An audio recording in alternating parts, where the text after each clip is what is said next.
Ya estamos en vivo.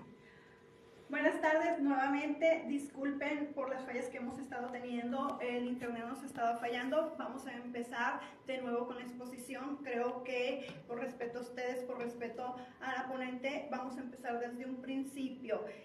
Vuelvo a presentarla, ella es la licenciada Chanti Ucheli, se me hace difícil tu nombre, y estamos por la semana de discapacidad del DIF-KGM. Oye, mami, el tema que va a tratar la licenciada es nuestros derechos en la discapacidad. Adelante. Muchas gracias, Cori. Pues antes que nada agradecer la invitación del DIF-KGM, agradecer la invitación de Despertando del Autismo. Es un grupo al cual me enorgullezco en pertenecer. Muchas gracias, Cori, por permitirme este espacio. Hablar de discapacidad se ha vuelto un tema muy importante para mí.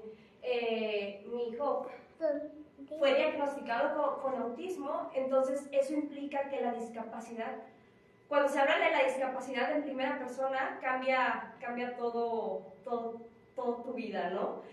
Cambia toda la forma de relacionarte y abres los ojos en muchas situaciones, ¿no?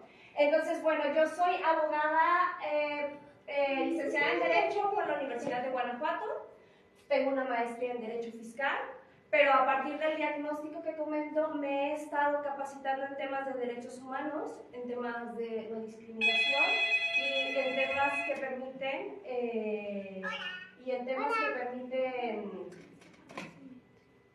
permiten abordar el tema de la discapacidad. Como refiero, es un tema que sigue evolucionando, es un tema que siempre necesita una constante capacitación. Y pues vamos a empezar. Los modelos de abordaje de la discapacidad. ¿Por qué es importante conocer los modelos de abordaje de la discapacidad? Porque a partir de estos modelos podemos conocer y saber la relación que han tenido las personas con discapacidad con las personas sin discapacidad, la manera en la que han participado o no en la vida pública, la manera en la que han sido discriminados, los derechos que se les han reconocido o no se les han reconocido. Estos modelos de abordaje de la discapacidad han variado según la época, la sociedad y se puede decir que hasta la familia, ¿no? El primer modelo de abordaje de la discapacidad, bueno, los estudios sobre discriminación por motivos de discapacidad plantean la existencia de 3 paradigmas históricos sobre el fenómeno que constituyen conjuntos de creencias, valores, actitudes y dinámicas que se naturalizan y normalizan para determinar la interacción entre las personas con o sin discapacidad, es decir, la manera en la que se van a relacionar una con otra.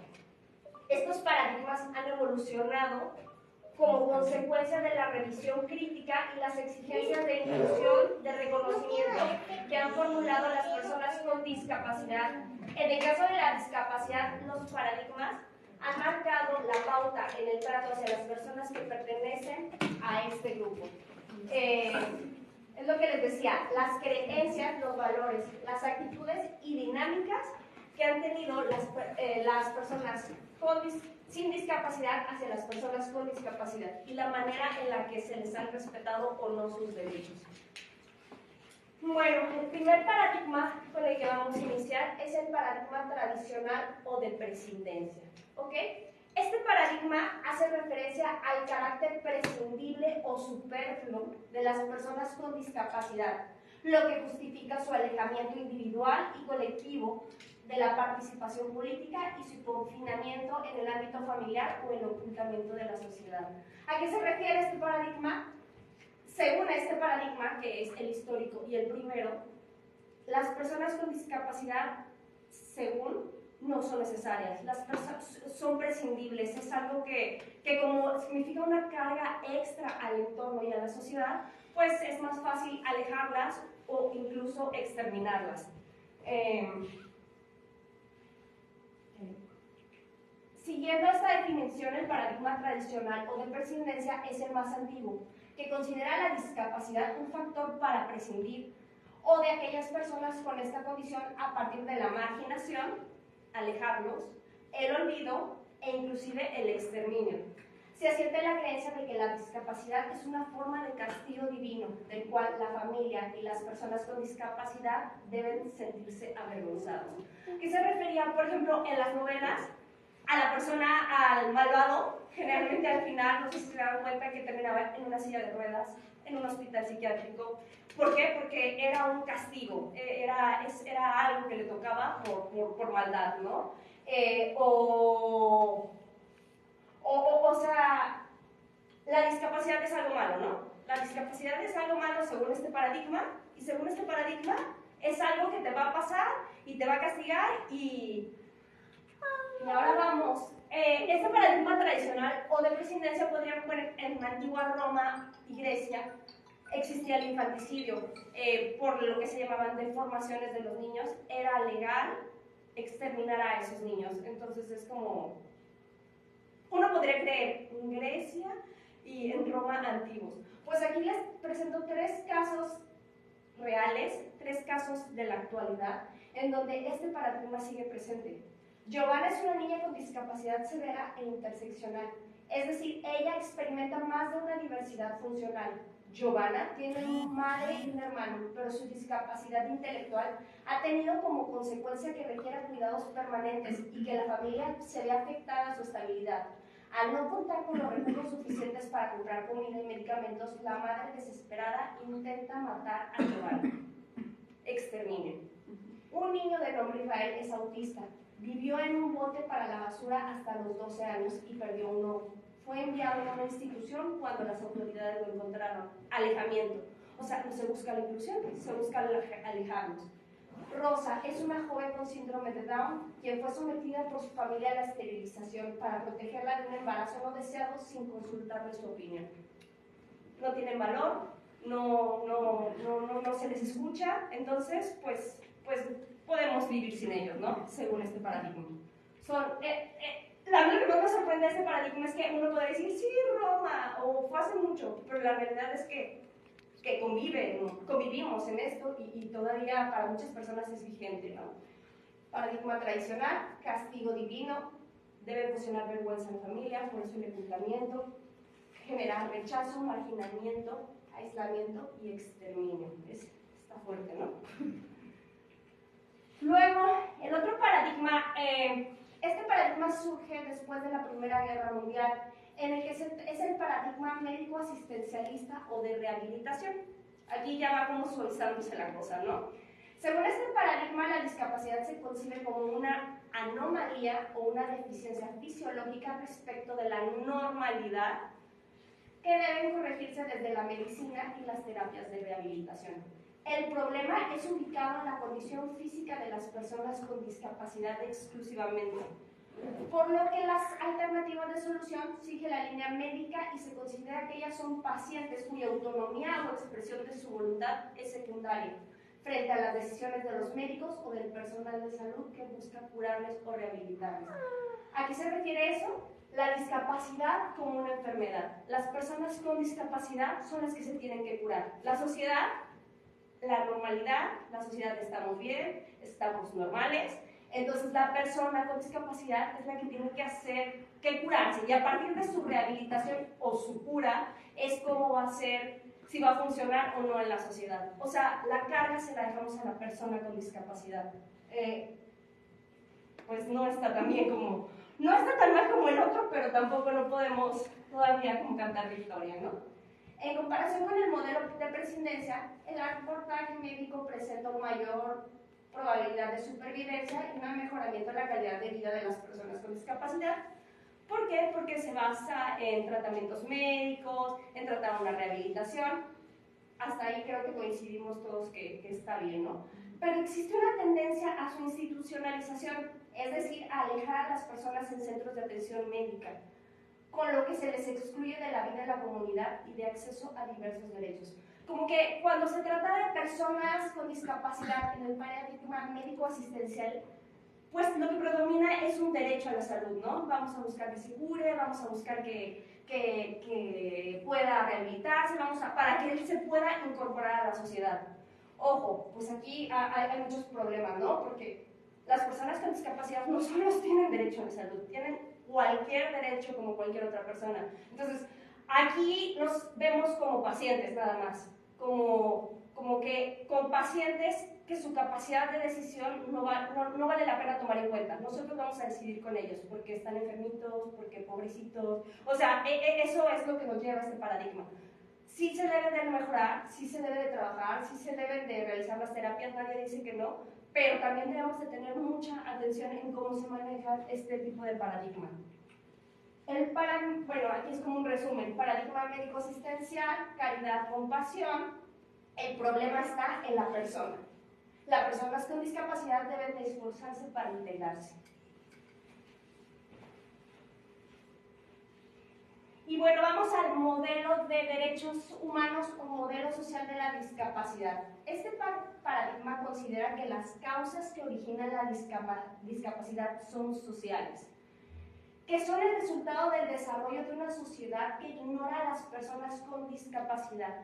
Este modelo distingue entre la deficiencia individual y las barreras sociales a las que se encuentran las personas con discapacidad, de modo que son las segundas las que deben de superarse para lograr su inclusión a la sociedad.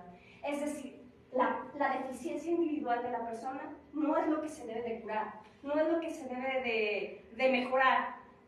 Lo que se debe de mejorar para limitar estas discapacidades son las barreras que ha puesto la sociedad. Una persona no está discapacitada si no existieran diferentes barreras. El niño que no puede ir a la escuela porque tiene falta de movilidad, su falta de movilidad no es el que implica la discapacidad. La discapacidad consiste en que no existen rampas para que el niño pueda acceder a la escuela. La discapacidad consiste en que esas barreras sociales no permiten que el niño pueda abrir la puerta porque primero se abre para adentro, ¿no? Entonces, ¿cómo va a entrar el niño? Ahí se le está denegando un derecho bien importante, el derecho a la educación, ¿no? Entonces, las barreras, aquí en este paradigma, la discapacidad se centra en las barreras sociales, no en la deficiencia individual, como en el otro caso, ¿no? En el otro caso, la sociedad estamos bien, tú estás mal, tú cúrate y ya te juntamos, ¿no? En este caso, no. Este paradigma afirma que las personas con discapacidad son ciudadanas con derechos plenos y que la sociedad es la que ha construido las barreras literales y simbólicas. Barreras literales, pues aquí nos podemos hacer falta de rampas, falta de letreros braille, falta de traductores para el lenguaje de señas, simbólicas. ¿Qué son las simbólicas? Los estereotipos que tenemos las personas, ¿no? Una persona con deficiencia intelectual no puede decidir, no sabe, él no tiene la capacidad. Cuando las personas con discapacidad intelectual, pues varían mucho, ¿no? O sea, no todo es el mismo nivel. Debemos de tener mucho ojo en eso. En este modelo la sociedad es la que tiene que modificar su visión de la discapacidad para considerarla simplemente como una forma más de diversidad humana. Es decir, como existe, la discapacidad no es algo malo, la discapacidad no es una enfermedad, la discapacidad es una diversidad humana. Unas personas somos altos, bueno, yo no soy alto, unas personas son altas, otras personas son bajitas, unas personas, o sea, la discapacidad, somos tan universales que la discapacidad se incluye en esa diversidad. ¿Qué requiere del derecho a la no discriminación para no verse impedida del acceso a los mismos derechos y oportunidades de las que los demás? No se trata de que las personas con discapacidad se adapten al medio social, buscando la normalización, haciendo esfuerzos titánicos para poder incluirse a la vida. No se trata de eso, sino de que la sociedad que los ha ignorado logre comprender que esta condición es parte de las diferencias propias de la naturaleza humana. O sea, esa debe ser la exigencia y la lucha debe ser por esta razón. No podemos dejarles la carga a ellos, no podemos nosotros como sociedad mantenerlos alejados, no podemos como sociedad decir ellos están mal, no, o sea, de verdad debemos de ser conscientes de que la sociedad somos los que los hemos invisibilizado, y al invisibilizarlos, toda nuestra dinámica se ha construido como si no existieran, y toda nuestra sociedad se ha construido así. Está fuerte. Y que, perdón si hablo muy rápido o algo, me dicen. Es necesario para que adopten medidas que tiendan a garantizar su pleno acceso a derechos y oportunidades. Es que me enojan luego estos temas. Conceptos generales. Estos conceptos generales vamos a verlo rápido. La discapacidad. Este término me gusta mucho, es el contenido de la Convención de las Naciones Unidas. ¿Por qué me gusta?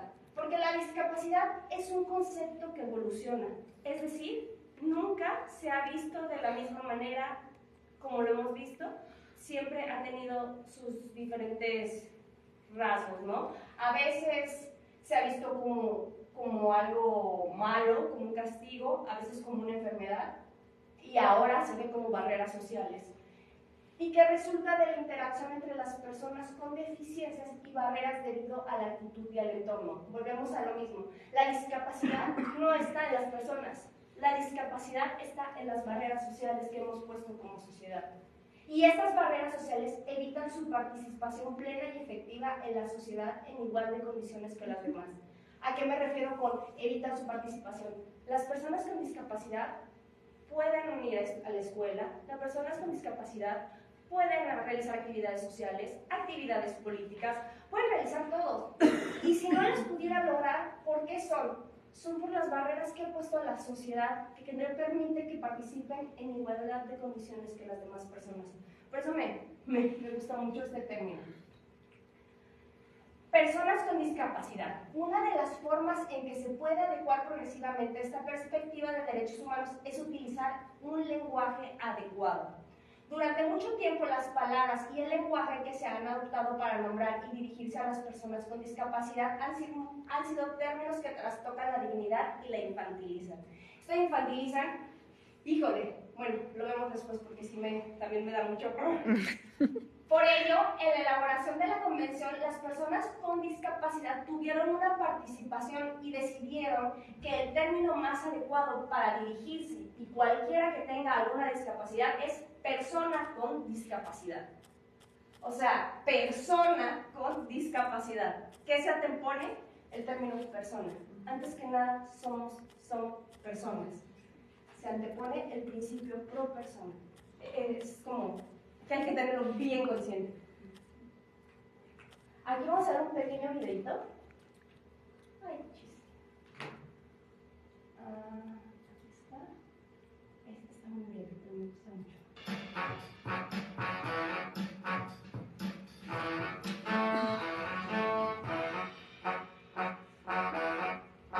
Nos han dicho que venimos de Mongolia. O que vamos tarde a los sitios. Otros, intentando no molestarnos, Nos dicen que estamos enfermos. Y luego están los que dicen que somos ángeles caídos del cielo. o que un cromosoma además nos hace mejores personas. Pero cuidado, Nada de esto es cierto. el nombre que ponemos a las cosas Determina cómo las vemos. Si quieres referirte a nosotros, Usa personas con discapacidad. personas con discapacidad. personas. Persona. ¡Wow! ¡Wow! ¡Sorpresa! Somos personas. Somos personas. Personas con una particularidad. Y atentos, que aquí viene lo importante. Con discapacidad. Cuando dices persona discapacitada, lo simplificas. Nos discapacitan para todo. Y nosotros no estamos discapacitados todo el rato. Depende del entorno. Una persona con discapacidad física está en situación de discapacidad cuando hay escaleras. En cambio, si hay ascensor, deja de estarlo. Si las personas con discapacidad intelectual dejemos de estarlo, Podéis, por ejemplo, Tener un poco más de paciencia. Ayudarnos solo cuando os lo pidamos. O a hablarnos como lo hacéis con los demás. pero, el paternalismo y la condescendencia no nos ayudan a nada. Naturalízalo. un apunte más. Cuando vayas a referirte a una persona sin discapacidad, Di, por ejemplo, Personas sin discapacidad. personas normales somos todos. Somos todos. Todos Todos. Todo. o nadie.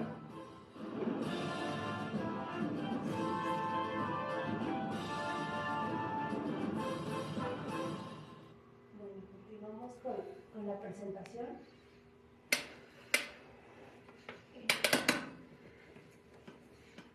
El nuevo concepto de discapacidad asociado al modelo social permea el paradigma de los derechos humanos. Esto no significa que los programas asistenciales y el enfoque médico sobre la discapacidad deban desaparecer. Sin embargo, se debe poner una especial atención en que la perspectiva de derechos debe prevalecer ante cualquier paradigma.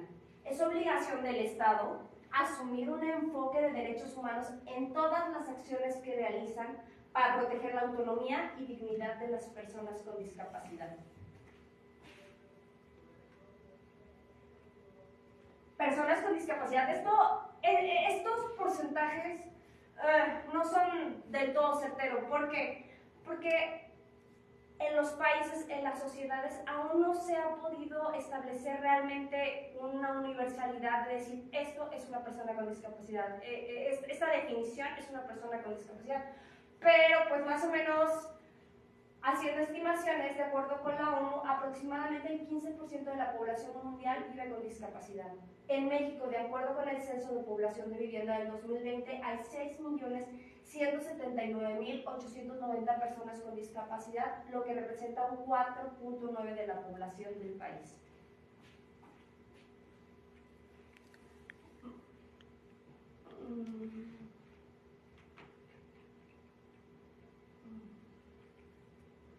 Legislaciones de personas con discapacidad. A lo largo del siglo XX se realizaron instrumentos de protección a las personas con discapacidad. En un principio, estos instrumentos no tenían carácter vinculante para los estados firmantes y fueron concebidos bajo el paradigma médico-asistencial. O sea, nada más escuchen los nombres para que se les ponga la piel chinita. Declaración de los derechos del retrasado mental. Declaración de los derechos de los impedidos. O sea, hay que ser bien cuidadosos con las palabras. Las palabras visibilizan las cosas.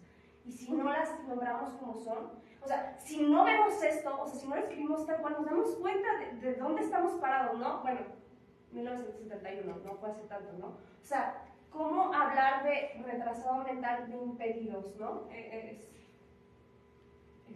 complicado. El modelo social asigna responsabilidad al Estado y a la sociedad por la construcción de barreras en el entorno que limitan el desarrollo y el ejercicio de los derechos de las personas con discapacidad, por lo que nos exige identificar y eliminar estos obstáculos, estableciendo estándares de accesibilidad, la obligación de implementar ajustes razonables, de ofrecer apoyos o formas de asistencia, entre otros.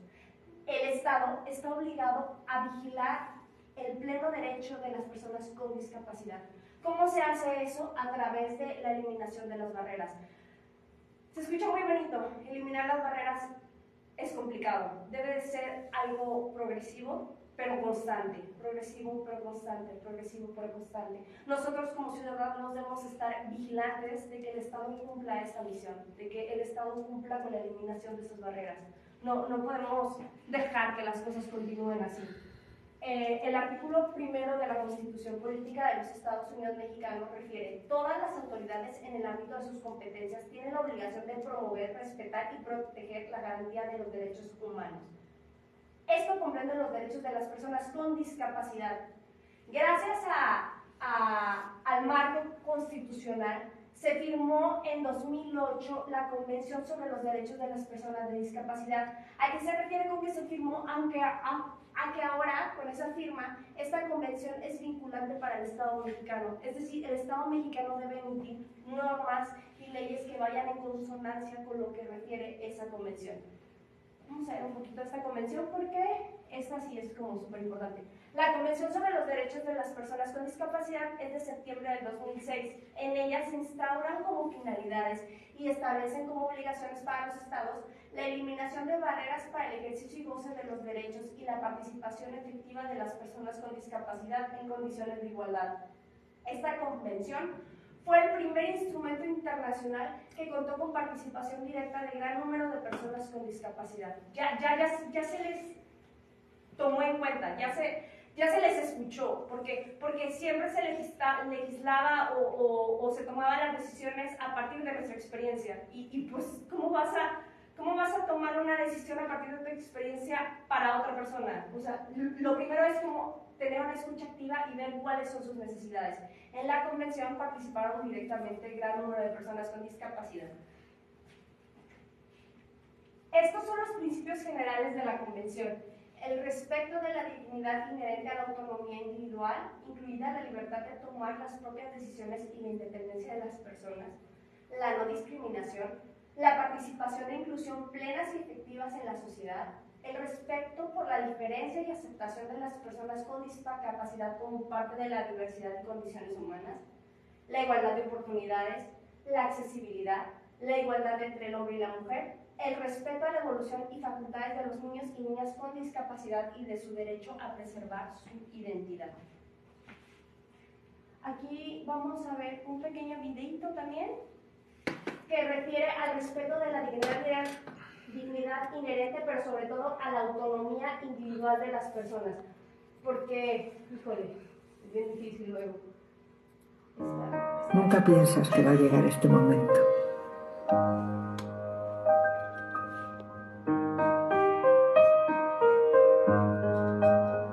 Pero sé que ahora tiene que volar solo.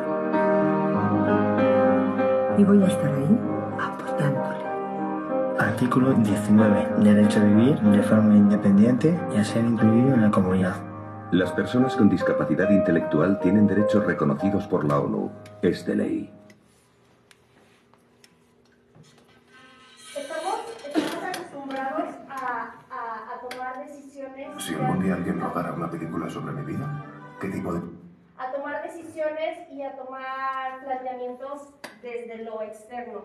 Entonces, debemos de considerar que las personas con discapacidad son personas, como había referido, con todos sus derechos intactos, con todos sus derechos. Se les debe de escuchar, se les debe de valorar y se les debe de respetar. O sea, híjole. El artículo 4 de la Convención desglosa una serie de obligaciones que cada Estado parte debe de cumplir para asegurar y promover el pleno ejercicio de todos los derechos humanos y las libertades fundamentales de las personas con discapacidad sin discriminación.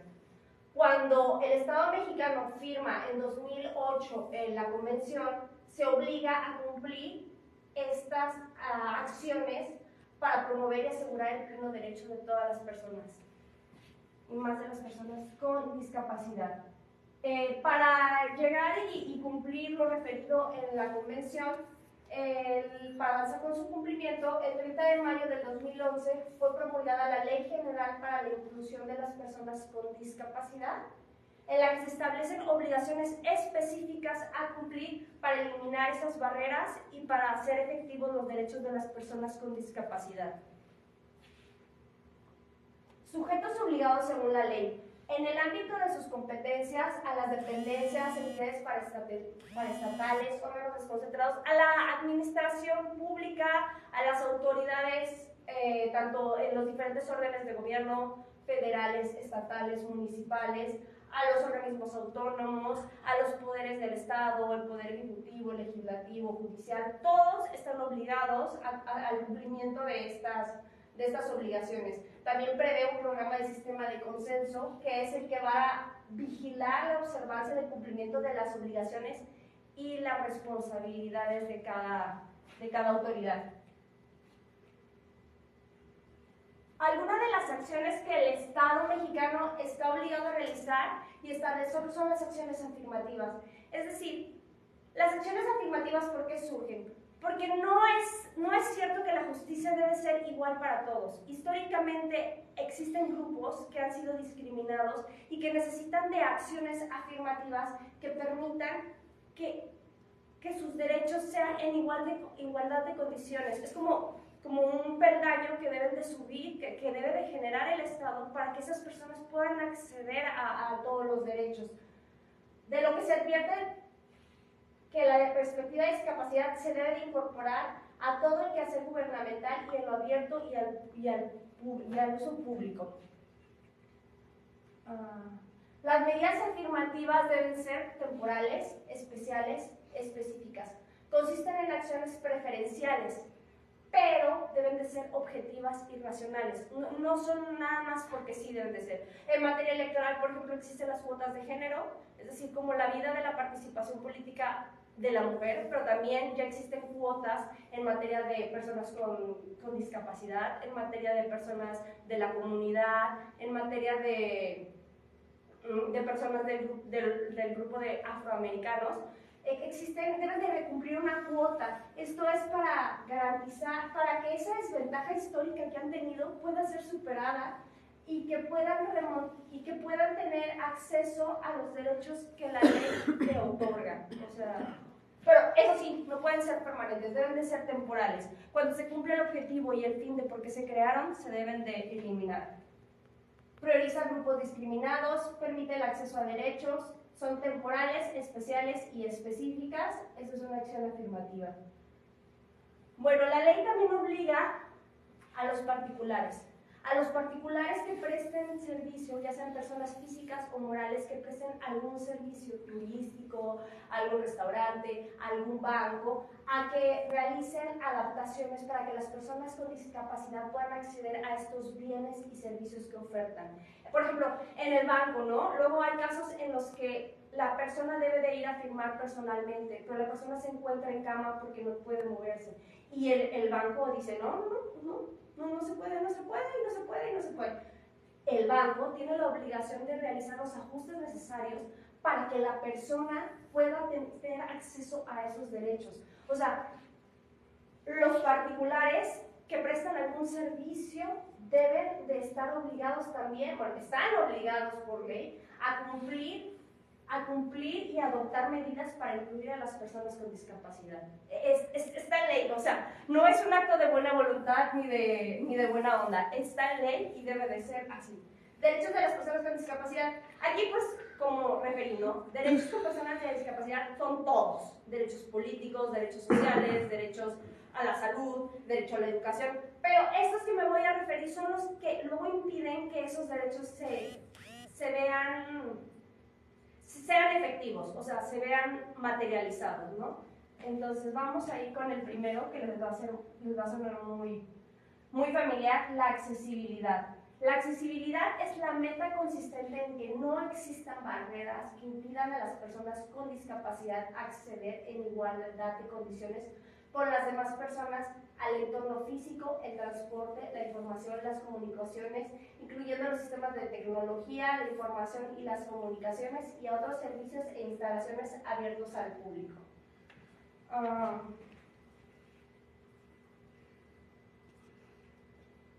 Pues la accesibilidad establece que las dependencias y entidades gubernamentales deben de realizar ajustes, luego voy a hablar de los ajustes necesarios, pero deben de realizar para que sus instalaciones, para que sus políticas sean iguales para todos, o sea, para que todos podamos acceder a ellas. Por ejemplo, en el Poder Judicial, el uso de, por ejemplo, personas que manejen el lenguaje de señas en una audiencia para una persona que no escucha, ¿no? Es incluir, o sea, es la responsabilidad de las personas para participar, para que las personas, la accesibilidad a las instalaciones públicas puedan desarrollar sus derechos.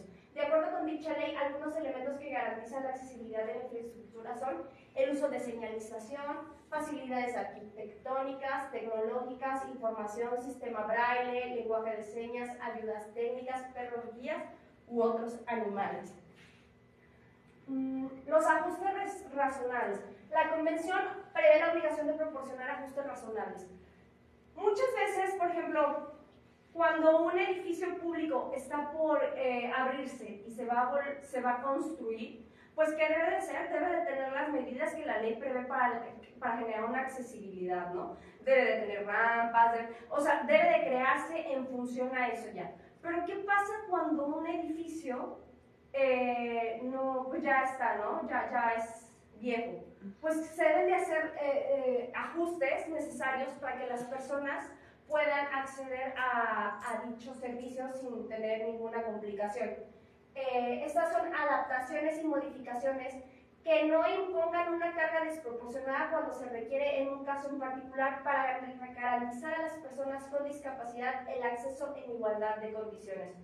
Los ajustes deben de ser razonables en el sentido que deben de ser necesarios y adecuados. Los ajustes son en un caso concreto, los ajustes razonables, no pueden ser, por ejemplo, en una escuela, ¿no? Bueno, no, más adelante vienen los ejemplos. En el contexto escolar para un estudiante con autismo son, por ejemplo, modificaciones curriculares como incorporar intereses específicos del estudiante en las actividades de aprendizaje, que se limite la iluminación artificial del aula y se aumente la luz natural, que se hagan rutinas con actividades cotidianas o que se les anuncie a través de pictogramas lo que sucederá en el día. Pero bueno, todo esto es como algo general, ¿no? Deben de verse las situaciones específicas de cada caso. En el contexto laboral, un ajuste razonable podría consistir en adquirir mobiliario adaptado, instalar un lector de pantalla en una computadora, hacer modificaciones en el horario del laboral para cambiar algunas de sus funciones. Son modificaciones concretas para una persona en específico. La justicia. Se debe de garantizar la justicia a las personas con discapacidad. ¿A qué se refiere esto? Muchas veces los jueces, el personal de los juzgados no se encuentra capacitado para recibir una denuncia, para recibir o sea, no se encuentran una demanda, no se encuentran capacitados y se encuentran llenos de perjuicios. ¿Qué pasa a veces en los ministerios públicos? Cuando una persona con alguna discapacidad intelectual, una mujer va y dice, bueno, resulta que tuve un ataque sexual, muchas veces no se les cree. ¿Por qué? Porque basado en los estereotipos, no. Esa persona no pudo haber hecho eso, o esa persona lo provocó, o esa persona, ¿saben? O sea, es que en materia de justicia, la capacitación a los operadores del sistema de justicia para concientizarles sobre las capacidades y aportaciones de las personas con discapacidad es súper importante para luchar contra los estereotipos y perjuicios que recaen sobre esa población y para que se entiendan sus necesidades específicas. Realizar ajustes en el procedimiento, aquí no son válidas la proporcionalidad, o sea, no puedes decir, a ver, voy a ajustarlo un poquito. No. La justicia se debe de adecuar a la persona. O sea, porque si no se le está negando el derecho al acceso a la justicia. Aquí no es como que el juez pueda valorar qué tantito, o sea, se lo voy a interpretar tantito, le voy a mover poquito. No. El acceso a la justicia es básico, ¿no? A diferencia de los ajustes razonables, los ajustes en el procedimiento no están limitados. Es decir, por ejemplo, si una persona que se encuentra en una cama no puede ir a un juzgado, se debe de ajustar el procedimiento. Cuando se tratan con niños con autismo, se debe de ajustar el procedimiento a la mejor para no ser una audiencia pública, ¿no? Para defender los derechos del menor. Los niños con autismo muchas veces no pueden estar con tanto ruido en lugares externos, o sea. Y aquí no puede medirse el criterio de proporcionalidad, aunque también sirven para atender las necesidades de una persona específica y se realizan sobre la base de la voluntad y preferencias. Por eso, de negarlos cuando una persona con discapacidad lo requiere, constituye discriminación en relación con el derecho al acceso a la justicia.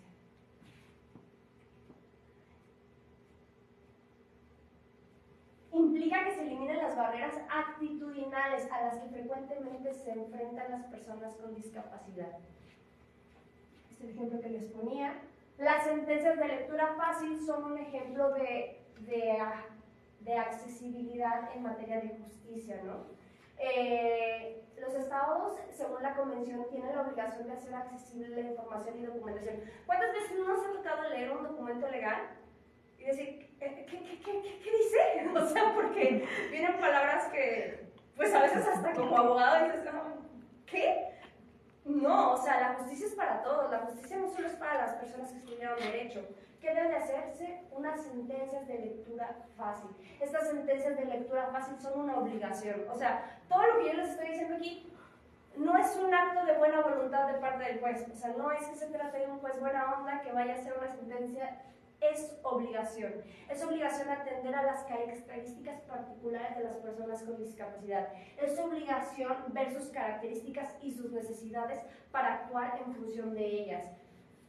A partir de las mismas, han sugerido denominación de formato de lectura fácil, el cual se encuentra dirigido mayormente a personas con discapacidad para leer o comprender un texto.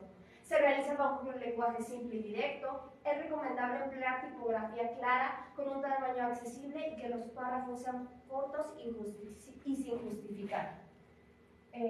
La capacidad jurídica, híjole, este tema es también como muy fuerte.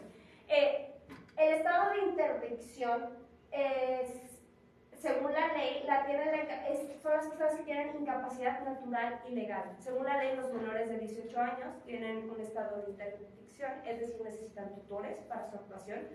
Pero en este caso, las personas con discapacidad muchas veces siempre se les engloba en este estado de interdicción. Ni siquiera se evalúan sus capacidades, las capacidades que realmente tienen. Es decir, no por ser persona con discapacidad debes de declararte en estado de interdicción. No debe de estar junto con pegado esa situación. Por regla general, la restringen a personas con su capacidad de ejercicio y se señalan que las pueden ejercer a través de un representante. Esta figura luego no es mal vista porque dicen, bueno, el tutor, en teoría, va a velar por los intereses de la persona, ¿no? Entonces el tutor va a ser el que lo va a revisar. Pero bueno, hemos visto ejemplos de que el tutor no vela por los intereses de la persona, de que afecta directamente a la persona. Entonces no es una figura luego tan noble.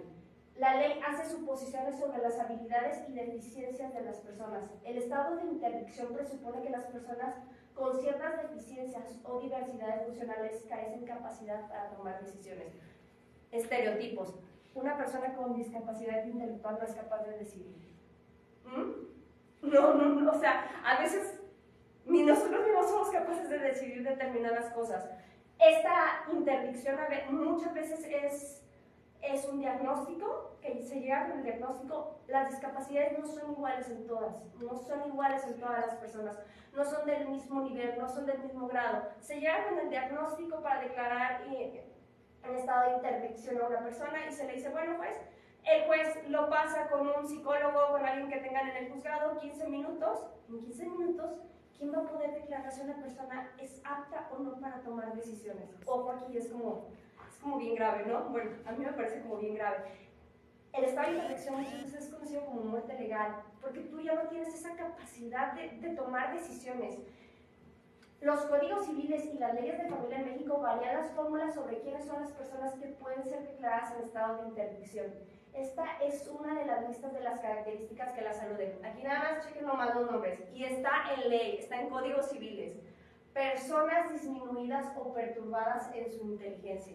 Híjole, a veces puedo decir que yo estoy disminuida o perturbada en mi inteligencia. O sea, ¿quién es esa persona disminuida? Porque cuando yo me pongo fatal, podría decir que caigo en ese supuesto, ¿eh? O sea, ¿quiénes son esas personas?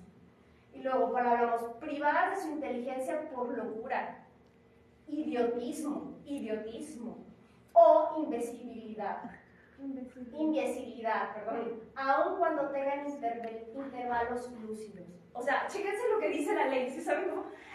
Aquí el lenguaje inclusivo es bien importante porque como nombramos las cosas, es como se materializan, ¿saben? En el caso, por ejemplo, de lo que les decía de angelitos, si llamas a una persona, no sé, muchas veces a las personas con síndrome de Down dicen, ay, es que es un angelito, ¿no? Ok, esa persona no es un angelito. Esa persona es porque al llamarlo angelito, lo estereotipas en algo etéreo, en algo que no tiene necesidades fisiológicas, en algo que no tiene necesidades físicas, biológicas. Entonces dices, no tiene necesidad de un derecho a la educación sexual. ¿Qué pasa? Violaciones, maltratos sexuales, o sea, no podemos, les estás negando el derecho a la educación sexual por denominarlos, o sea, porque en tu mente, acuérdate, como nombres las cosas es como tú las ves, ¿sabes? Entonces, angelito no necesita eso, ¿sabes?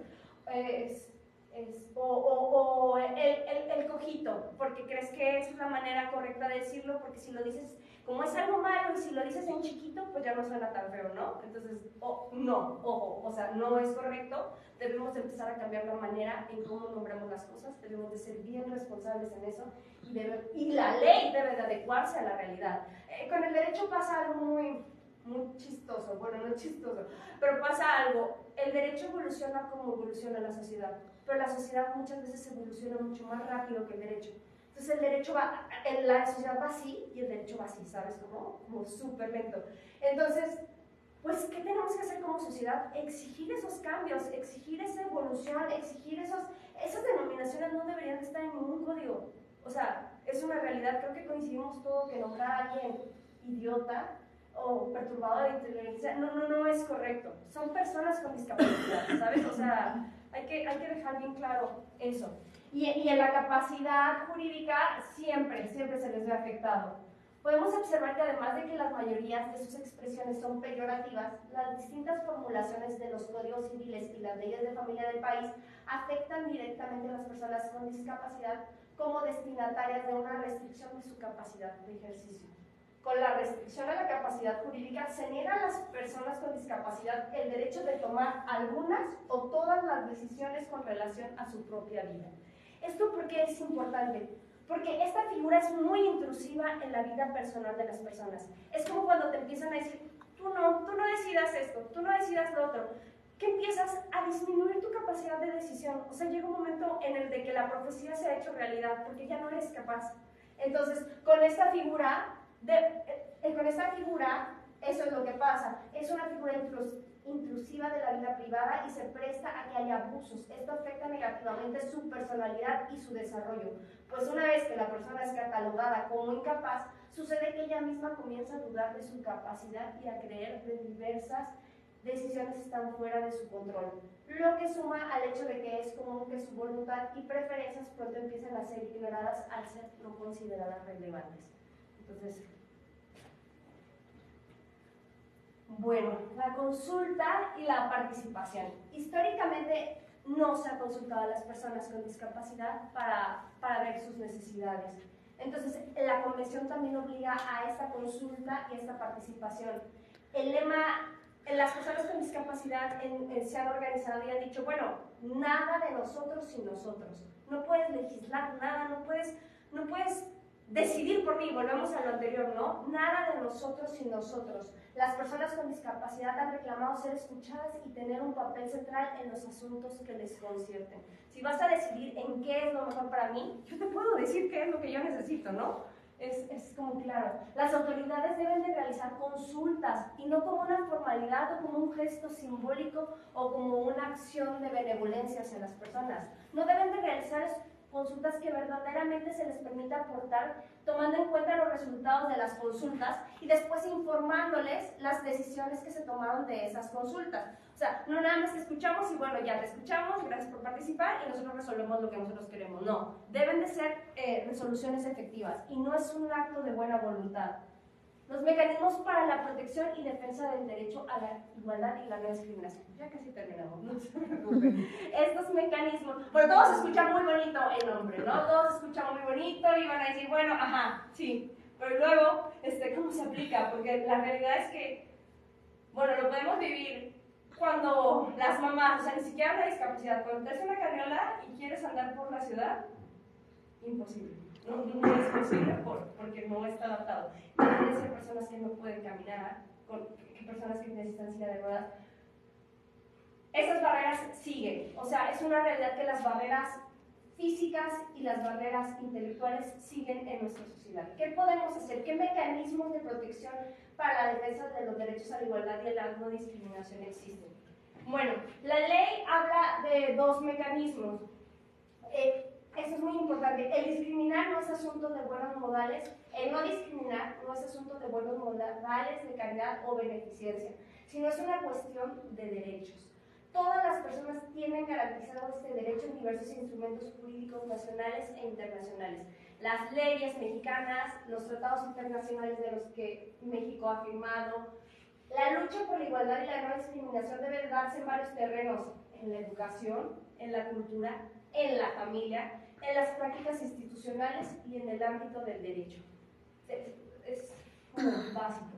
Los mecanismos jurisdiccionales, bueno, lo primero es un juicio, ¿no? ¿Qué podemos hacer para la defensa de esos derechos? Pues un juicio. Son aquellos que se llevan a cabo dentro del Poder Judicial a través de un procedimiento detallado y riguroso, donde las y los jueces se encargan de escuchar a las partes en conflicto, analizar las pruebas presentadas y dar una resolución, mejor conocida como una sentencia. Entre dichos mecanismos, pues el que más nos puede sonar son el juicio de amparo. También puede estar las acciones de inconstitucionalidad, cuando una ley es contraria a lo que refiere a la Constitución por violar algún derecho humano, pues se puede establecer las acciones de constitucionalidad, que eso es como visto por la Suprema Corte de Justicia, y el juicio de amparo. En el juicio de amparo, pues se puede solicitar que se deje de realizar una acción que está afectando el derecho humano, se puede solicitar la restitución de un derecho, o inclusive también se puede la reparación del daño. También yo siempre he dicho que ¿cuál es el mejor juicio? No llegar a juicio, porque todos sabemos que los juicios son una cosa complicada, tardada, cansada y pesada, ¿no? Entonces también existen mecanismos no jurisdiccionales, bueno, esto sigue siendo, perdón, los mecanismos jurisdiccionales. Si alguna autoridad administrativa, judicial o legislativa viola derechos por un daño por descuido, inexperiencia o mala fe, puede solicitar a un juez de amparo ordene la restitución de los derechos. Si el daño causado no se puede reparar, el juicio de amparo sirve para solicitar que se pague una indemnización al agraviado o agraviada y que se sancione al servidor o servidor pública que cometió la violación. Los mecanismos no jurisdiccionales, lo que les decía, ¿cuál es el mejor juicio? Es no llegar a juicio, ¿no? Entonces, existen mecanismos no jurisdiccionales, es decir, que no se llevan a través del Poder Judicial, que no son en forma de juicio, que se realizan por medio de la Comisión Nacional de Derechos Humanos, también por el Consejo Nacional para Prevenir y Erradicar la Discriminación, el CONAPRED, que son organismos que, sin depender del Poder Judicial, tienen competencia para atribuir violaciones a los derechos de las personas. Estas instituciones no es, en un juicio hay una sentencia, esa sentencia es vinculatoria. ¿A qué se refiere con vinculatoria? Es obligatoria, se debe de cumplir. De hecho, hay un incidente que se llama el incidente de ejecución de sentencias. En el caso de los mecanismos no jurisdiccionales, estas autoridades no tienen esa obligatoriedad en el cumplimiento de sus sentencias, pero sí hacen recomendaciones para que cese la violación de los derechos a la autoridad, al particular que está realizando esos actos de discriminación, ¿no? Y esto se aplica también a las medidas administrativas para reparar el daño afectado. En caso de que no, generalmente en este tipo, más en el CONAPRED, lo que se hace es como una conciliación entre las partes, llegar a un acuerdo, y si no se puede llegar a ese acuerdo, el CONAPRED después orienta para que se llegue a un juicio, ¿no? O sea, te puede dar las instrucciones y la guía para seguir el trámite en modo de juicio. Entonces, pues a veces es buena opción iniciar por aquí, porque se puede resolver más rápido y sin tanto desgaste, y después irse, y si no, pues en caso de irse a juicio. Todas las actuaciones que se hagan en el CONAPRED pueden servir como prueba para el juicio. Entonces, bueno, esas son marco legal, las jurisdiccionales, las no jurisdiccionales, las leyes que se tratan de prevenir la discriminación. Y bueno, ya me voy a ir a la conclusión, porque ya hablé demasiado. ¿Cuál es la conclusión? El reconocimiento de los derechos humanos de las personas con discapacidad se ha dado a partir del reclamo de que se les reconozca su autonomía y de que se eliminen las barreras sociales, las barreras impuestas por nosotros, las barreras que no hemos podido eliminar, que se enfrentan al entorno para poder gozar de sus derechos humanos sin discriminación. Estos reclamos exigen un cambio en las formas en que como sociedad percibimos y abordamos las necesidades de la población con discapacidad. Se debe de dejar de percibir a la discapacidad como un problema o una enfermedad y debemos aceptarla como parte de la diversidad humana, para que la abordemos desde una perspectiva social y de derechos humanos. Es decir, la discapacidad no es algo malo, no es una enfermedad, no es una anomalía, no es un castigo, no es nada. Es una forma de diversidad, ¿sí? Las barreras sociales, las barreras intelectuales, las barreras que como sociedad ponemos, esas sí son problemas. El pleno ejercicio del derecho de las personas con discapacidad, en un mundo ideal, deberían de disfrutar de todo, ¿no? O sea, si todo estuviera adaptado para que todos, o sea, de una manera, de un diseño universal, y todo fuera así como perfecto, las personas con discapacidad, una ceguera, el no poder moverse, la discapacidad intelectual, no sería un obstáculo para que pudieran ir a la escuela, para que pudieran ir a reuniones, para que fueran también sujetos de participar en la vida pública del país. Eso es bien importante, participar en la vida pública del país. Este país es un país con diversidad. Entonces nuestros representantes no pueden hablar por todos, ¿no? O sea, deben de existir en los congresos personas que hablen y defiendan estos derechos, ¿no? Entonces, ¿quién más que las personas que viven esa discriminación, que han vivido esa discapacidad, puedan voz en el Congreso y legislar a favor, ¿no? Es responsabilidad de toda la sociedad, coincido en eso, pero también deben de existir cuotas para que se les permita el acceso a la vida pública del país. El acceso a la vida pública del país es bien importante porque deben de hacerse esas exigencias de cuotas. Las personas con discapacidad debemos de participar en las decisiones del país. ¿Por qué? Porque pertenecemos a un país, es como las mujeres deben de participar en la vida pública del país. ¿Por qué? Porque en el país hay mujeres, o sea, las decisiones no las pueden tomar solo unos cuantos por todos. Debemos de ser bien responsables de eso. Debemos de darnos cuenta que la discapacidad es una diversidad, que todos somos bien diferentes, y la discapacidad es un tipo de esa diversidad, ¿sabes? Entonces, pues debemos de ser también bien responsables como conclusión en el uso del lenguaje y llamar las cosas como son. Y también la responsabilidad como sociedad, podemos iniciar desde nuestra familia, de llamarle a las cosas como son, de concientizar las necesidades de las personas, de aportar y de realizar exigencias reales y concretas al Estado, para que todo esto no quede como una carta de buena voluntad, para que no quede como letras bonitas, ¿no? Como lo que debería ser, sino debemos de actuar como una sociedad organizada, y así como pusimos las barreras, así mismo quitarlas, ¿no? Entonces, pues eso sería todo por mi parte, y agradezco mucho su presencia y su atención. Gracias.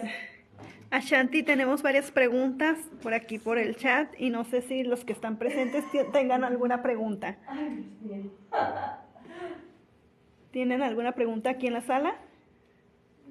¿No? Ok. Interesante todo el tema. Muchas gracias. Gracias por estar aquí. Tenemos una pregunta. Dice, ¿qué podemos hacer cuando nos discriminan a nuestros hijos en alguna escuela? Por ejemplo, que no te lo quieran aceptar por tener autismo y que todavía no aprenden a ir al baño. Mira, el tema de no ir al baño, es un tema pues que no es como, hay que ver bien el tema de la discriminación. O sea, no podemos decir que todo es discriminación, ¿sabes? O sea, por ejemplo, a mi hijo me lo discriminaron porque no le invitaron a una fiesta.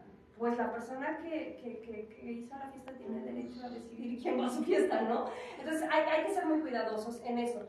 Uno de los requisitos, por ejemplo, en el CONAPRED para levantar una queja es que exista un acto de discriminación que sea evidente. Para mí lo evidente sería aquí el diagnóstico de autismo, ¿no? O sea, el autismo. No me aceptan a mi hijo porque es una persona autista en una escuela.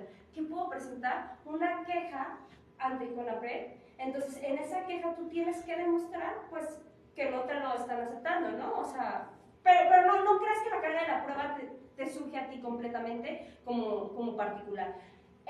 Tú nada más puedes levantar la queja diciendo, esta escuela, yo siempre lo que les digo, no irse a juicio, ¿no? El CONAPRED es una institución muy noble, y entonces presentas la queja, no gastas en abogados, no gastas en nada.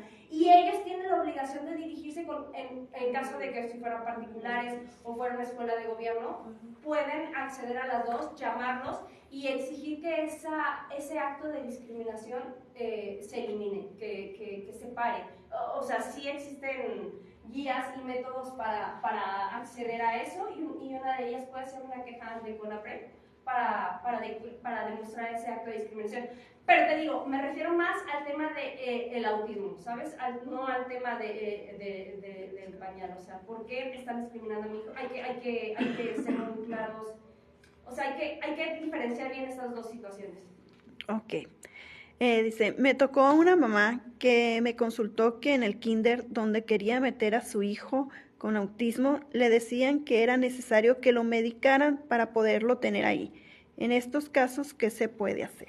Ese, por ejemplo, volvemos, ¿no?, al tema del paradigma médico-asistencialista. O sea, vamos a ver al niño con autismo como un paciente. Y aparte, ese comentario es como muy intrusivo, o sea, muy invasivo de la vida personal de la persona, ya que los papás son las únicas personas que pueden decidir cuál es el mejor tratamiento para su hijo.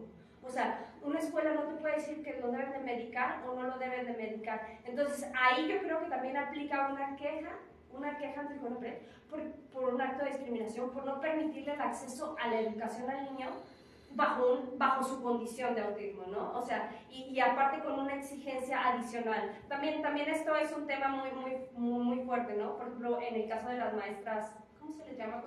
¿Sombras?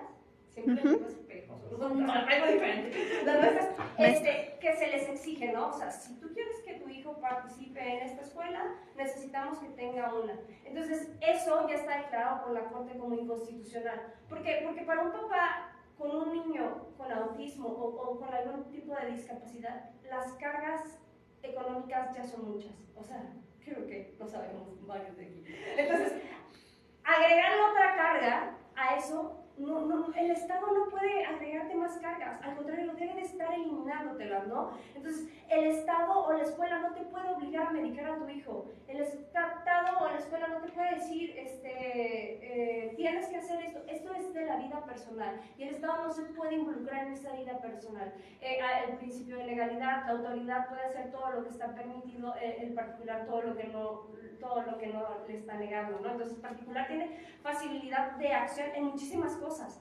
Entonces, la escuela no puede obligarte a hacer algo, la escuela no puede obligarte a una carga extra de tener una maestra sombra cuando ya estás pagando esto, aunque no lo estuvieras pagando, o sea, es una carga adicional para las personas, y la Corte lo ha declarado así, lo ha declarado como inconstitucional. Entonces, ¿qué puedes hacer? Puedes levantar, volvemos a lo mismo, puedes ir a USAER, presentar tu queja, puedes ir a CONAPRED, puedes presentar un juicio, pero lo que sí debes de dejar bien claro, y aquí es muy importante, tener esa evidencia de discriminación, o sea, esa evidencia de discriminación para que con eso puedas tú decidir si te vas a los mecanismos jurisdiccionales o a los mecanismos no jurisdiccionales en tu actuar, porque tú tienes como las dos opciones, pero sí se debe de tener muy claro eso. Ok, tenemos otra pregunta, dice: hola, buenas tardes, Ashanti. ¿Cómo actuar cuando en la escuela preescolar le niegan el derecho a la educación al niño o niña, solo por no ir al mismo nivel de sus demás compañeros? ¿Cómo actuar cuando la maestra no entiende lo que es el autismo y no sabe cómo tratarlo? Y la única solución que ella le ve es decir: no lo soporto, ya no lo traigas más. Esto le pasó a Dante Sebastián cuando estaba en preescolar. Híjole, qué fuerte, ¿no? Y es una cosa que vivimos mucho tiempo y mucho dado. ¿Qué se debe de hacer? Volvemos a lo mismo. Las escuelas, o sea, las escuelas son, ya sean federales o de gobierno, o sean particulares, deben de cumplir lo que decía, ¿qué decían las diapositivas pasadas, no? Que deben de cumplir con la ley. ¿Qué dice la ley? Pues que deben de eliminar esas barreras. Entonces, tú como escuela debes de tener personal capacitado para atender a todas las personas que se van a incorporar a la educación. No puedes negar el derecho a la educación como escuela. Tú estás obligado, ya seas particular o de gobierno, a cumplir la ley. Entonces, esa persona se debe completamente denunciar a esa maestra, porque no puede justificar su actuar en decir: no estoy capacitada. O sea, es como si un doctor te va a operar y te dice: pues no sé hacer cirugías. ¿Sí sabes cómo? Entonces, pues no estés ahí, mi rey. O sea, con la pena. Búscate otro trabajo. O sea, búscate otro trabajo. Entonces, ¿qué se debe de hacer? Pues debes de ir a las instituciones de gobierno, levantar tu queja, puedes ir a CONAPRED, como digo, puedes ir a los juzgados. O sea, aquí lo que no se debe de permitir son justificaciones. O sea, esa es una barrera, ¿no? Una barrera impuesta por estereotipos, porque a lo mejor no sabemos si el niño pues podía desarrollarse o no, o a lo mejor nada más necesita ajustes razonables a su situación para poder llevar un desarrollo completamente parejo con los demás, ¿no? O sea, las adecuaciones curriculares son bien básicas también para los niños, ¿no? Y no solo para los niños con discapacidad, para los niños, para todos los niños se aprenden de manera diferente. Entonces, esta maestra no puede justificar su actuar imponiendo más barreras a la persona con discapacidad. ¿Qué se debe de hacer? Levantar la voz, imponer quejas. Tiene mecanismos jurisdiccionales, no jurisdiccionales, en donde tú no puedes permitir que las instituciones públicas o privadas no cumplan con la ley. Porque está en ley, volvemos, no es un acto de buena voluntad, no es un acto de buena onda que la maestra trate diferente a tu niño. ¿Sabes cómo? No es un acto de buena onda que la maestra haga una adecuación curricular. Es una necesidad y es una obligación. Y por tanto, debemos de ser bien exigentes como sociedad. Ok, ahorita que mencionas eso, que las empresas privadas y tanto públicas tienen que hacer sus adecuaciones, porque si ellos ellos le niegan, vamos a ponerle la entrada a una persona con discapacidad, están pues incurriendo a las leyes. Aquí pasó un caso hace poco de unos chicos que fueron a un bar, entonces no los dejaron entrar porque no sabían cómo se iban a comportar, como dices tú, por estereotipos, paradigmas que se tienen. En ese caso, ¿a dónde se debe de ir para que ellos hagan cumplir, que no los pueden discriminar por su condición? En ese caso se puede presentar la queja claramente en el CONAPRED, ¿no? O sea, decir cuál fue la situación de discriminación, yo tengo esta condición, no se me permitió el acceso, se me negó el derecho a un desarrollo, a un desarrollo social, no se me permitió el acceso, voy a presentar una queja y esta institución debe de llamar a la otra parte y la otra parte es la que debe de probar qué hizo, ¿no? O sea, no los chavos, o sea, los chavos con su dicho tienen ya la justificación, ¿no? O sea, no les puedes imponer más cargas de demostrar el acto de discriminación. El particular es el que debe de responder porque, y no puede responder es que no sabía cómo iba a actuar. ¿Por qué no? Porque volvemos, son barreras y paradigmas. No puedes actuar en una barrera o un paradigma de las personas. Entonces tú estás ofreciendo un servicio, ¿no? Que es, no sé, un bar, no sé bien el caso, pero tú lo estás ofreciendo. Tú estás abierto al público, ¿sabes cómo? Entonces tú debes de permitir el acceso a todas las personas. Esa barrera de cómo va a actuar basada en estereotipos o estigmas no pueden justificarse. Puedes presentar perfectamente una queja en CONAPRED y entonces ya las llaman a las partes, tratan de llegar a un acuerdo, puede ser restitución del daño, si no hay acuerdo, te digo, las mismas pruebas que se realizan en el CONAPRED pueden servir como pruebas para un juicio si se decide hacer actos de discriminación. Ok. Otra de las preguntas que me han hecho a mí mucho los papás es, por ejemplo, muchos de los papás tienen su área azul en la entrada de su casa. ¿Por qué? Porque muchos de nuestros niños tienen hipersensibilidad, entonces cualquier ruido me los altera. Entonces ellos tratan de tener esa área azul para entrar corriendo con sus niños a sus casas para que no haya una crisis, un colapso. Pero hemos tenido, no nomás con chicos autistas, sino con diferentes tipos de discapacidad que se necesitan las rampas azules, los lugares azules. Entonces llegan otros, los vecinos, llega cualquier otro y se estaciona y no hacen caso. Y si la persona va y le pregunta, oye, ¿sabes qué? Necesito que te retires porque es un área azul, es para personas con discapacidad y yo lo ocupo para mi hijo, para lo que sea. El caso es de que la gente se niega. ¿Con quién actuar? ¿A quién? Si les hablas al tránsito, porque se habla al tránsito, se habla para que vengan y quiten a esta persona y no acuden. Ahí, ¿con quién tenemos que ir y ver para quitar a estas personas que hagan cumplir la ley? Híjole, interesante pregunta, porque bueno, sí o no, podría ser el CONAPRED porque se trata de particulares, podría realizarse ahí.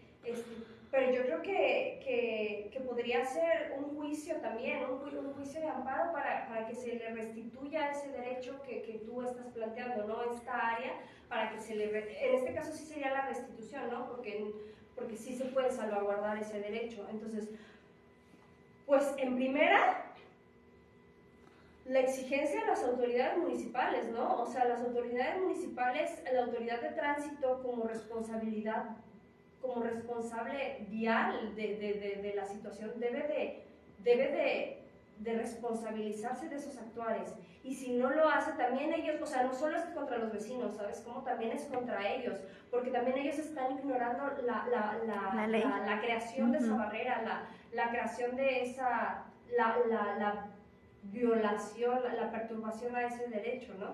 Entonces, pues puede ser por medio de un juicio, yo le veo, o puede ser literal también por una queja. Por una queja, puedes presentarla y yo como persona también presentaría como autoridad responsable a gobierno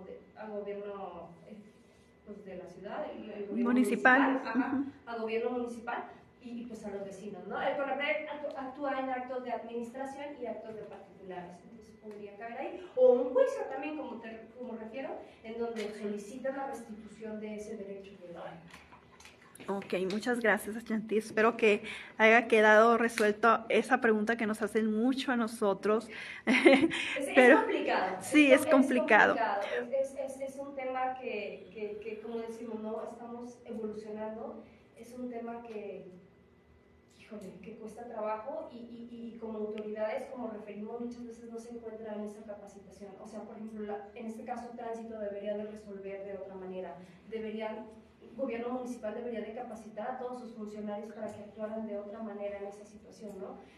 Y entonces, ¿qué nos queda a nosotros como ciudad? Exigir y exigir la capacitación también de las personas, o sea, capacitarnos, pero también la capacitación de las autoridades, pero no solo de las autoridades, también de los particulares que presten algún servicio. O sea, sí, es complicado, pero no podemos dejar que todo esto que hagamos quede como una carta de buenos modales, como que si lo aplicas eres buena onda. No, debe de aplicarse, debe de ser algo real, debe ser algo vigente. Esto es por mi parte, que yo lo he visto mucho desde que me enseñaron, ya sé, lo siento. Ahora en pandemia yo siempre lo digo, ¿no? Me metí a estudiar para saber cómo ayudar a mi hijo. En uno de los cursos que agarré, pues se trataba no nomás de autismo, sino de todas las discapacidades. Y fue donde me abrieron los ojos porque muchas veces no nos damos cuenta de las necesidades que hay en la misma ciudad. Entonces me abrieron los ojos de que aquí hace falta mucho. Mi pregunta es esta: ¿con quién, así como dices tú, como sociedad tenemos que exigir, pero a quién? Por ejemplo, yo veo rampas azules que yo, a lo que recuerdo en mi carrera de ingeniería industrial, nos enseñaron que llevan un ángulo para hacer este tipo de rampas. O sea, no puede ser muy elevado porque no podrían subir por las por la rampa con las sillas de rueda. Entonces tienen que llevar una distancia y un ángulo para que sea fácil de subir a ellas. Igual, por ejemplo, aquí nos vendieron unos semáforos donde iban a tener sonido y que iban a tener un botón donde iba a tener escritura braille, entonces, y que ellos iban a guiar por el sonido. Pero ahora en la ciudad no sirve nada de eso, nada, ni una. Allá de repente se escucha un pollo por allá chillar y pero ya, sí. Entonces los letreritos donde está sí, ajá, entonces los letreritos donde está el braille para saber qué es, o sea, ya están caídos o ya no sirven los botones. Entonces, ¿a quién le reclamamos? ¿A dónde tenemos que ir a dar como sociedad? Que nos arreglen las rampas, que nos arreglen los semáforos, que nos pongan instalaciones adecuadas para todos, no para los que dicen entre comillas normales, ¿no? O sea, todos tenemos ese derecho en transitar. Entonces, ¿a quién reclamamos? Pues en primera también debemos de asumir nuestra responsabilidad como sociedad, ¿no? ¿Cuál es nuestra responsabilidad? Que también muchos de esos daños son generados por los mismos ciudadanos. Así es. O sea, eso también hay que asumirlo muy claro, ¿no? O sea, es una corresponsabilidad entre la autoridad y los particulares, ¿no? También sería muy infantil de mi parte nada más decir todo es la autoridad, ¿no? O sea, todo. O sea, también nosotros como sociedad debemos de hacer el cuidado de ese equipamiento urbano, ¿no? Debemos de responsabilizarnos con ese equipamiento urbano. Pero bueno, pues si está descompuesto, pues nosotros no lo vamos a arreglar, ¿verdad? O sea, es lógico. Entonces, pues la sociedad organizada es como base en eso. ¿Qué se pueden hacer? Escritos dirigidos al presidente municipal, pero para eso se necesita realmente, bueno, yo siempre soy, de hecho, a mi esposo le da un poco de risa porque para todo quiero hacer oficios, ¿no? Es como el oficio para el vecino que dejó tirado esto, el oficio para él, porque yo creo que con evidencia, o sea, si tú llevas, o sea, lo primero, ¿no? ¿Qué puedes hacer? Pues ver, a ver, este semáforo no sirve, bla, bla, bla. Ok, voy a hacer un oficio dirigido al director de urbanización con copia al presidente municipal, ¿no? Que me lo acusen, llevarlo a gobierno municipal y que me lo acusen. Ya con ese sello, ellos le deben de dar un trámite, o sea, y tú debes de exigir ese trámite, primero una respuesta. Toda autoridad a petición expresa debe de contestar, ¿no? O sea, eso también es ley, ¿no? Entonces, tú presentas tu oficio, te lo sellan, te deben de dar una respuesta, te deben de decir el por qué, no pueden mantenerse oídos sordos, pero lo tienes que hacer organizado. O sea, siempre digo que eso es como bien básico. ¿Cuál es que ser muy descriptivo en tu oficio, señalar, tus necesidades, lo presentas, lo sellan? ¿Qué pasa? No llega ninguna respuesta. Tú puedes ir con un juez directamente y decir, oye, ¿qué onda? ¿Sí sabes cómo? Pero tú ya tienes alguna evidencia de, o sea, tú ya intentaste actuar porque también, pues, judicializar todo no es luego la vía, o sea, no es luego el hecho, o sea, puedes hacer muchas cosas a partir con las autoridades administrativas, y a veces eso es menos engorroso y es más fácil, pero sí debes de ser, como te digo, como sociedad muy organizado, y debes de tener pruebas y evidencias de tus solicitudes para que puedan hacerlos efectivos. Como te digo, si tú presentas una solicitud, la autoridad te debe de contestar. Pero debes de tener tu escrito, o sea, bueno, pruebas, yo sí soy todo. Muy así, no sé si sea lo correcto, pero yo sí soy muy así, muy de tecnicismo, ¿no? Y más para esos temas legales siempre son como básicos, ¿no? Sí.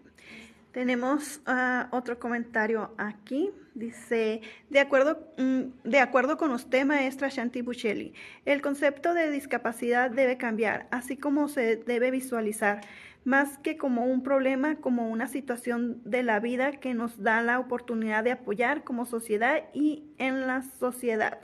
El apoyo a personas con discapacidad es la primera muestra del desarrollo de una civilización. Tengo aquí, dice, sí, es Miriam, Humberto Buccelli. Hay especificaciones técnicas para la construcción de las rampas, como son el ancho, la altura, el grado de inclinación. A eso me refería en la calle, son responsabilidad del Departamento de Tránsito Municipal en coordinación con DIF municipal.